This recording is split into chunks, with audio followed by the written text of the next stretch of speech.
لميس الحديدي اتكلمت لأول مرة عن علاقتها بعمرو أديب وحقيقة رجوعها ليه.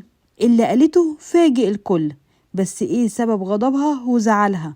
ومين اللي طلع وقال سيبوها في حالها بقى؟ خلينا بس في البداية نقول لكم ان لميس لحد اللحظة دي ما رجعتش شغلها، وده عامل حالة كبيرة من الجدل، وناس بتسأل طلاقها وحياتها الخاصة ليهم علاقة بالموضوع ده ولا لا. كمان خلينا نفكركم ان عمرو أديب طلق لميس من شهور، وده بعد ما ارتبط بسيدة الأعمال دينا طلعت. لميس وقتها لما عرفت بعلاقتهم كانت أكبر صدمة في حياتها، مش بس لأن جوزها حب واحدة تانية، لا، لأنها كمان كانت صاحبتهم.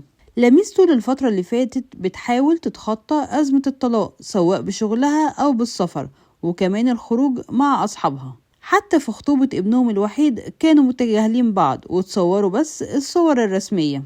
لكن فجأة الأيام اللي فاتت انتشرت أخبار كتير جدا أكدت إنها اتصالحت مع عمرو أديب وهيتجوزوا تاني خلاص، وتقريبا مفيش موقع ما نشرش الكلام ده، لحد ما خرجت صديقتها ومديرة برامجها ديانا الضبع وكشفت عن الحقيقة اللي محدش هيتوقعها. ديانا قالت إن لميس متضايقة جدا إن حياتها الخاصة بقت مستباحة لأي حد، وإن السوشيال ميديا مركزين معاها زيادة عن اللزوم.